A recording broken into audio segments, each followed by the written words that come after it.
Hello, welcome if you're new, welcome if you're not, welcome if this is the first time that this podcast has graced your ears or the 29th time that this podcast has graced your ears.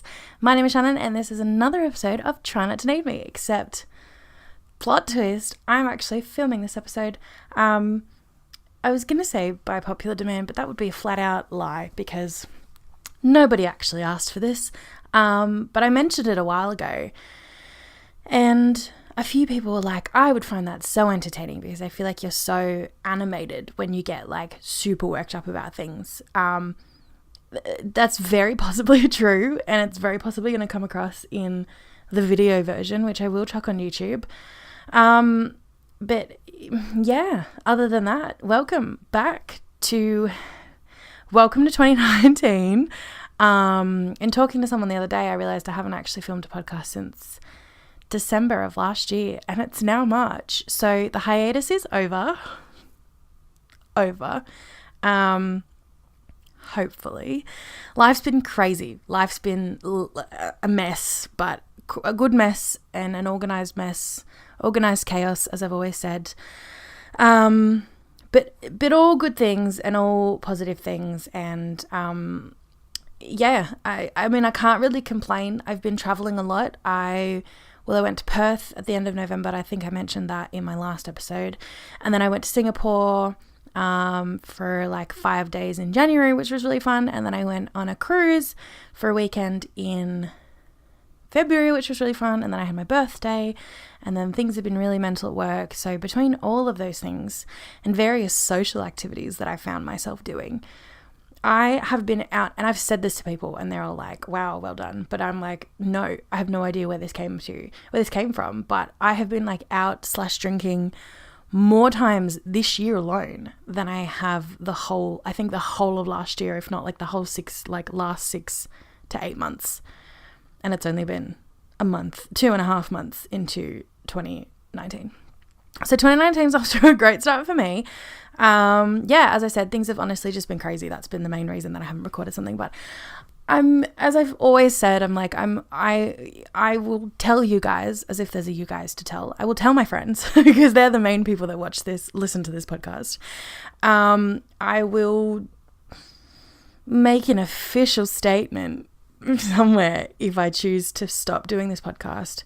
But it's just kind of like, it's just there when I need it to be there, and it's there when I need to just like chat shit, and it's there if people have stuff that they want to ask. I'm not going to lie and tell you that my inbox has been inundated with questions, because it has not been. So if you need me to answer any advice questions, feel free to send me some.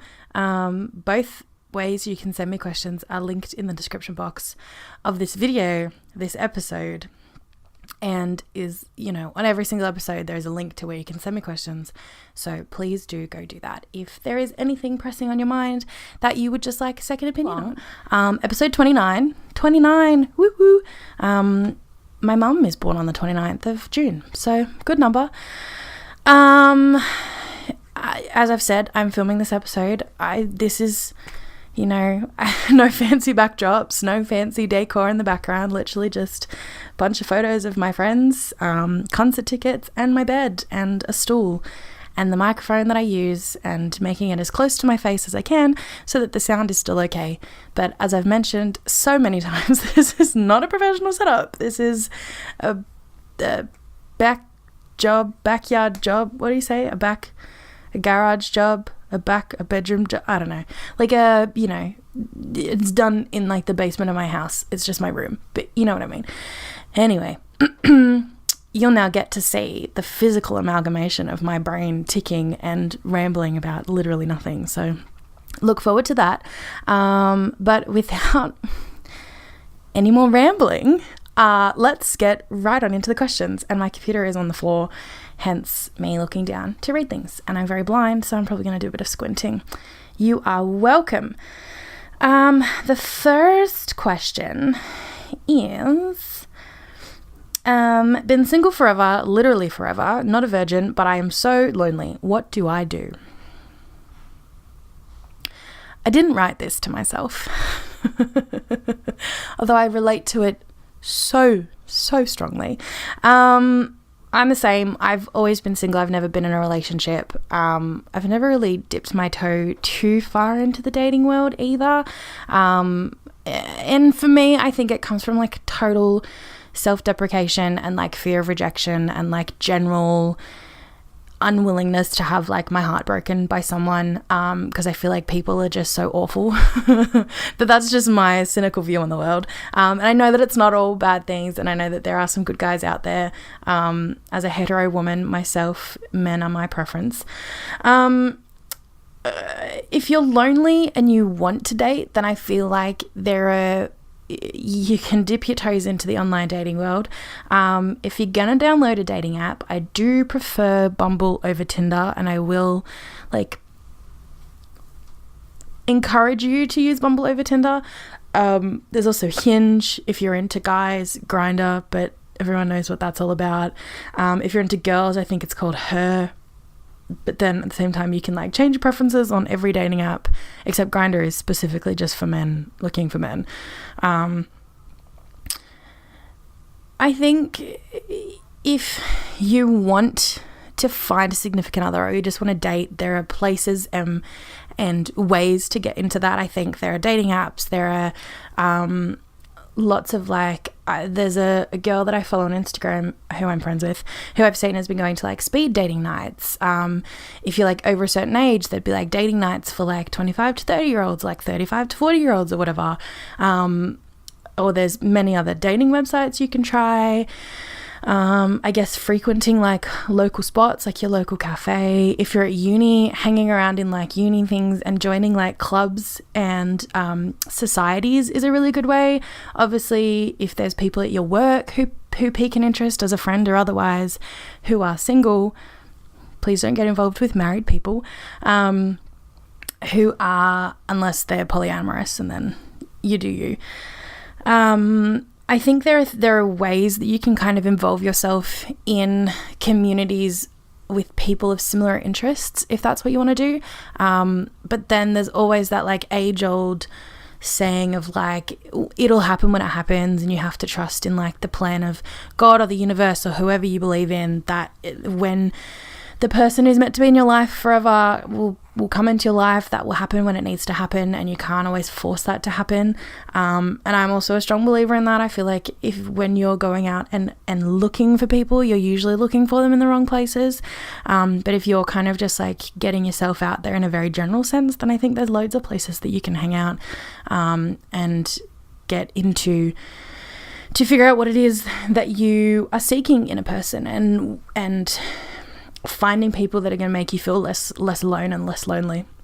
So I feel like depending on your age, there's probably nothing for you to worry about. Like, I feel like these days it used to be that people wanted to be married by like 23 and have kids by 25, and that sort of shifted like 5 to 7 years, that people are happy to be married by 30 and then have kids by like 32, 33, when your biological clock starts knocking on your door. So I wouldn't feel I don't feel pressure. Like, I feel like when I was 18, I was like, oh, by 23, I'm going to have a boyfriend and we'll probably get engaged and like we'll get married and then I'll have kids. I'm 23, never had a relationship. If someone asked me to marry them, I would run the other direction. I'm so not ready for that. There is so much more that I want to do on my own. And then at the same time, there's so much more that I want to do with like my first love and like a relationship when we're young, like traveling the world, not worrying about kids or houses or whatever. Like, that feels so far in the future that it's so not on my radar. That for me, I'm not worried that I'm still single and like not looking to settle down at this point in my life. But obviously it depends on your age, and it depends on your goals, and like when you saw yourself getting married, or even now if you are like 23 and you're like, I want to be married by 27 and I want to have kids by 30, then yes, you can take steps to sort of encourage that to happen. But at the end of the day, you're never going to be able to make someone fall in love with you, or make a relationship work if it's not meant to. So yeah, I feel like you need to come to terms with the fact that it'll happen when it needs to happen, or do more things that could, foster that happening sooner than if you just sort of sat around waiting. So it's kind of a double-edged sword with that question, but I wouldn't stress. And as long as you're happy and you keep making yourself happy and you're surrounded by good people, then I think you're doing okay. Sorry if I keep clearing my throat, but I would say I'm sick, but like I was sick a month ago, and my like sinuses and like general respiratory system has just not really recovered from that. So yeah, there'll be nose clearing and throat clearing through this episode probably, and I do apologize, but there's not a lot I can do about it. Soz, not soz. Question 2. This guy has recently told me he missed talking to me, but the feeling is not mutual. What do I do?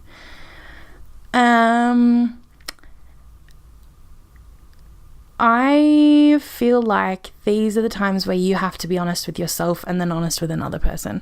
So if you're chatting to this guy and it's been a week and then he's like, oh, I feel like we don't chat anymore as much as we used to, and like that can be super superficial, and I feel like it's something that I've experienced being on like dating apps and stuff, is you'll like hit it off right away and you'll have all these great conversations with this person, but like under the surface there may be nothing there because you don't actually know them as a person. You've never met them. You're just like chatting, and you can have great chat and you can have great banter, and in terms of like chemistry over message could totally be there, but then at the end of the day you don't actually know the person well enough to know whether or not if you stop talking to them you would miss them. So there kind of comes a point in those conversations where you go, right, do I want to keep just chatting to you, or do I want to meet up with you? Do I want to know more about you? Shall I jump on the phone?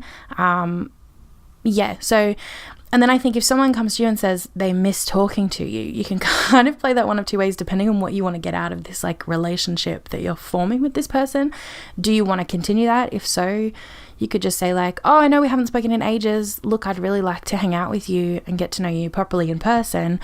Or I feel like that's kind of your cue to be like, oh, sorry, I've been really busy. Like, sorry, I haven't been in touch much, just been super slammed with work. Or you can literally just ghost them. And I don't necessarily encourage ghosting, but sometimes it's the easiest way. And if you don't actually know this person and this person has not like given you any part of themselves, like they haven't completely bared their soul and all of their deepest, darkest secrets, and they really need you to like talk to them for them to get through the day, because that's kind of a lot of pressure to put on someone so early. But if that's kind of the case, then you can't really ghost them because it's probably not fair. But if it's superficial chat and it's just like top level getting to know someone, and you just sort of like fall out of contact with them, and they come back like a month or two later and they're like, hey, oh, I really miss talking to you. You don't necessarily have to say anything back to that, or you can be like, oh, that's really sweet of you to say, thanks, and that's kind of like a total cock block. But then I think if truthfully you don't want anything with that person, you can just be flat up honest with them, and because there's no real connection there, you're like, it shouldn't cause you pain to be honest with them, and it may hurt them depending on what they're sort of fabricated in their mind as to like what that relationship was.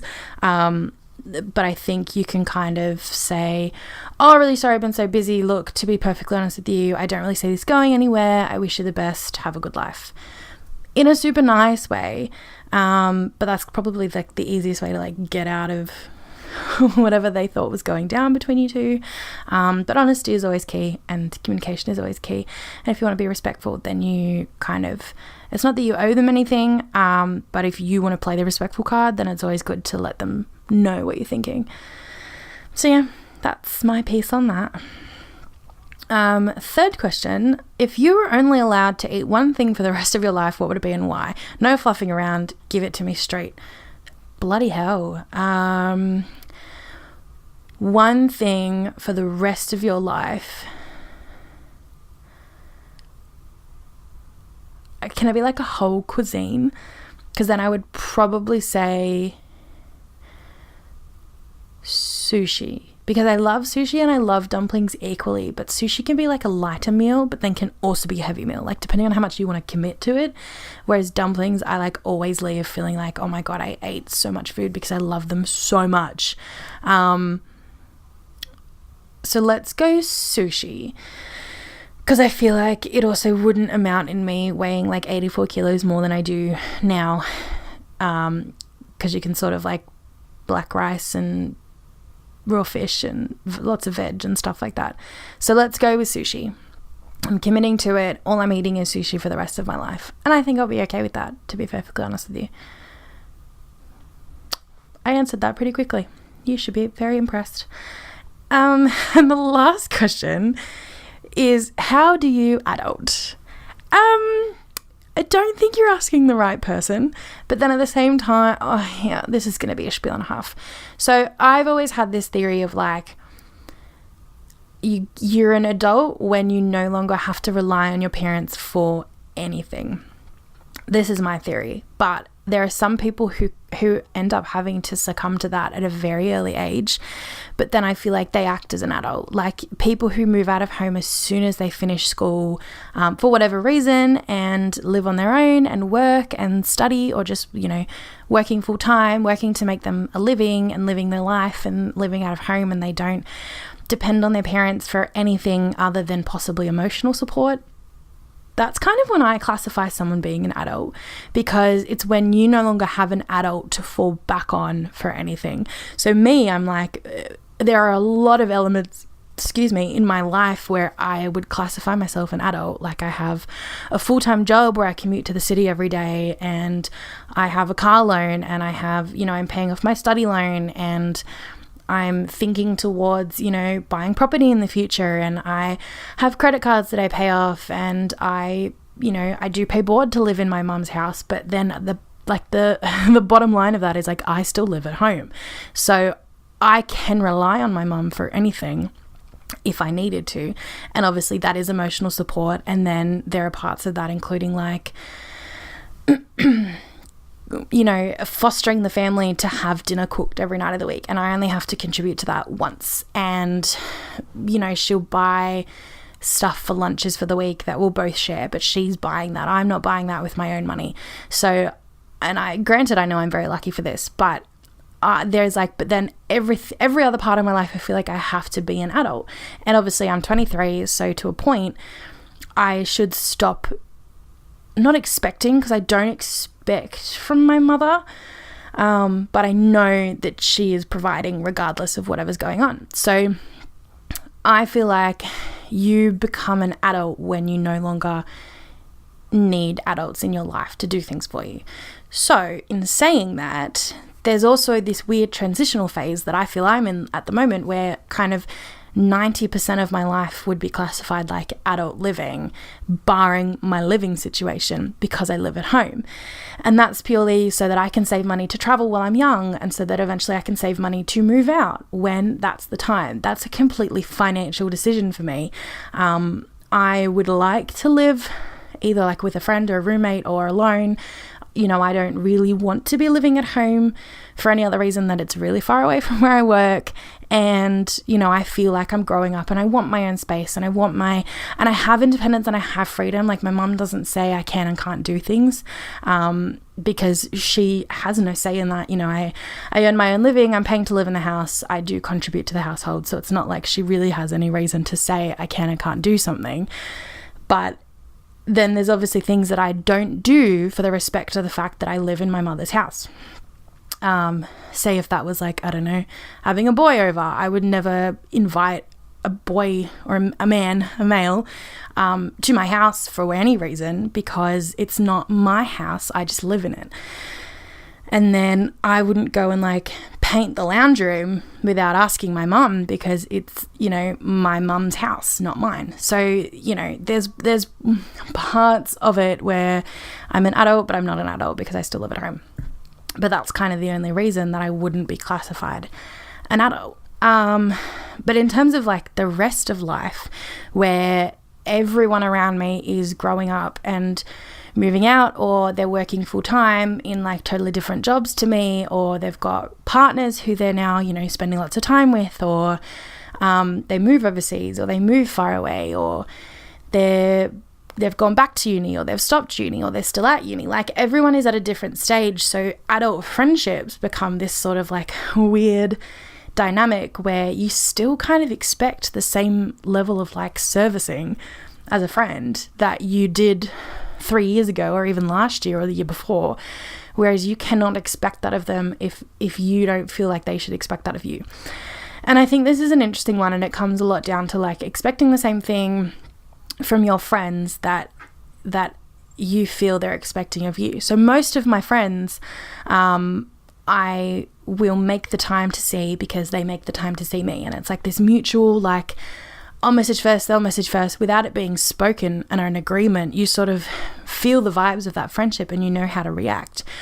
Whereas there could be friends where you used to be so close and you used to see them all the time, but you're just really struggling to make the time and find the time where your schedules get there. And you sort of realize that you grow up and you grow apart from people that you don't need as much as you used to need, because you've got new people in your life who are filling the parts of your life and your soul and your needs as a human than they used to, because you see them more than you see them.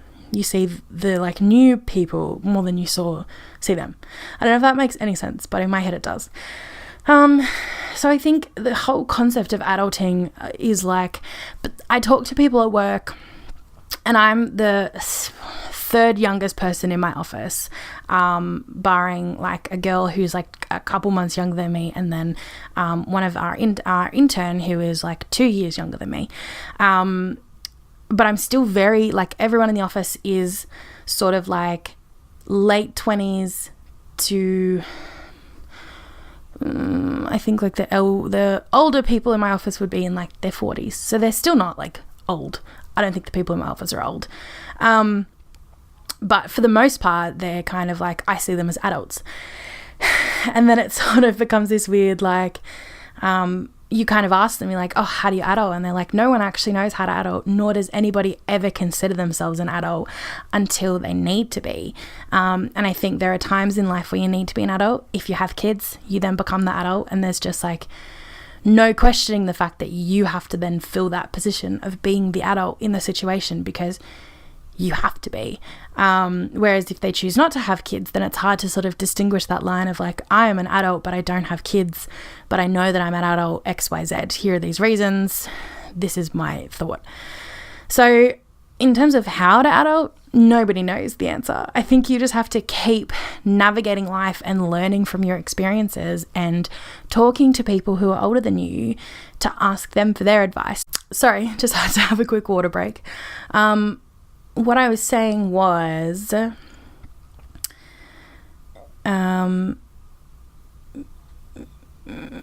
sort of like nurturing the people around you and taking advice from people who've been in those situations or learned from those situations, and honestly just continuing to learn, because life is literally always going to be about learning.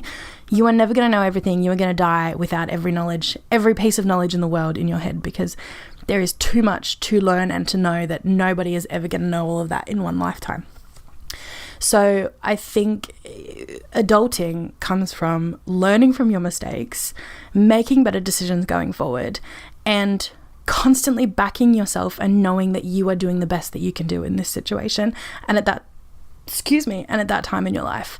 So as an adult now, even though I don't really feel like one, I know that the decisions I make and the things that I want to do and the goals that I have and the things that I want for my own future, I have to back myself as my own adult and being an independent person and knowing this is what I want, this is how I'm going to get it, and I know that I'm going to get it because I believe in myself and I back myself as a functioning adult in society. So yeah, I don't have like a proper answer for you, but there are my little like tidbits of like things you can do to make yourself feel like you're adulting better. But it's something that I feel really strongly about, and something that, I do a lot of writing, and how to adult is kind of a concept that I like to write on, not for any reason in particular than just kind of like for my own sake.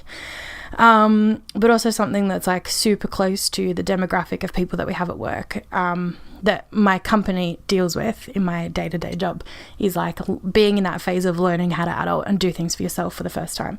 So it's something very close to my heart, something that I feel very strongly about, and also something that I've kind of come to terms with the fact that I'm never going to have all the answers to. So yeah, that's my take on adulting. And that brings me to the end of this episode. Thank you for watching if you're watching, listening if you're listening. thank you for being attentive to my rambling, as you always are. What's crazy is that I haven't uploaded anything since December and people are still listening to my podcast. It's not like masses of people, but like, I think I checked, it was like in the last 7 days, like I've had 20 listens across some of my episodes, and I'm like, who is listening when I'm not regularly uploading content? So I'm hoping that when I upload a new episode, it'll do all right because people are ready for a new episode. This is what I feel. Whether that's actually the truth, I guess we'll find out.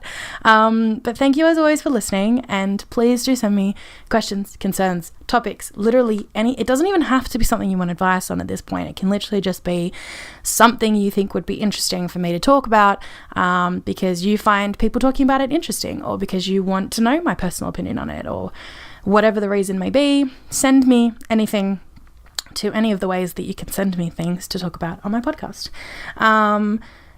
I hope you have a wonderful day, week, month, year, depending on when the next episode is that I upload. I will aim for it to be within the month. This is I'm as I've always said, I am not committing to an upload schedule because I know that I just can't do that. But also go and subscribe to wherever I upload this video. It will probably be YouTube, and if it is, I will link it down below. Go and subscribe to that channel, because if people like it, then I'll keep filming the episodes. If people don't, then I won't. So let me know, and yeah, as always, I'm here if you need me, but try not to need me. Bye.